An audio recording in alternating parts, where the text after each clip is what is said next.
কুপ্রস্তাবে রাজি না হওয়ায় বোমা নিক্ষেপ।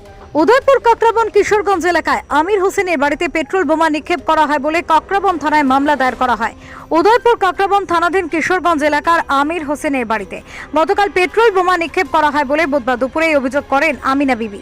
তিনি জানান, গত কিছুদিন আগে আমিনা বিবির মেয়ের সাথে সোনামুড়া মহকুমার মেলাঘরের আবুল বসাক নামের একটি বাজে ছেলে বাজে কথা বলে। গতকাল দুপুরে এর প্রতিবাদ করায় আমিনা বিবির ধারণা আবুল বসাক এবং কিশোরগঞ্জ এলাকার এক যুবকের সহায়তায় গতকাল রাতে এই বোমা মারা হয় বলে তিনি জানান। পেট্রোল বোমা মারার ফলে বাড়ির মালিকের ঘরে টিন ফুটো হয়ে যায়।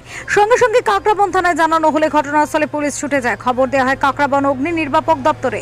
তারা ঘটনাস্থলে ছুটে আসে।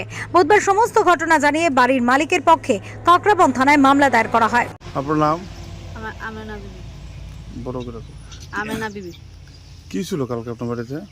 কালকে মঙ্গলবার রাত্র 11টা নাগাদ আমরা খাওয়া দাওয়া করে ঘুমাইছি।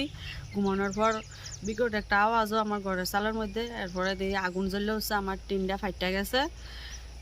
ফাইটা যাওয়ার পর থানাত ফোন করি, ফায়ার সার্ভিসে ফোন করি, তারা আইসে আইয়া সেটা দেখে গেছে। তারা কইছে পেট্রোল বোমা মারা হয়েছে।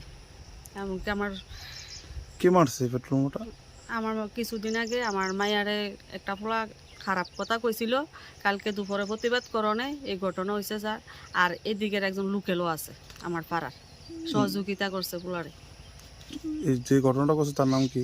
তার নাম হচ্ছে আবুল বসার, বাড়ি মেলাগড়। এই বিষয়ে কি থানাতে কোনো মামলা টামলা করেছে?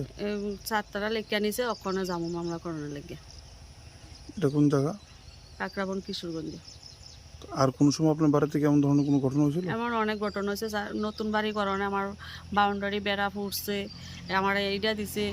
এটা দেওয়ার পর পঞ্চায়েত অফিসার টিচার হয়েছে, হওয়ার পর দুই মাস বা 1.5 মাস হইব আবার আজকে আমার বাড়িতে কালকে এমন ঘটনা হয়েছে। এখন আপনারা কি চাইতেছেন? আমরা ওখানে সুস্থ বিচার চাইতেছি, ভালোভাবে যাতে বিচারটা পাই। আমরা কালকে যদি অন্য বোমা মারতো আমরা পুরো ফ্যামিলি শেষ। এখন আমরা নিরাপত্তা চাই। Bureau report, SD news media, Tripura.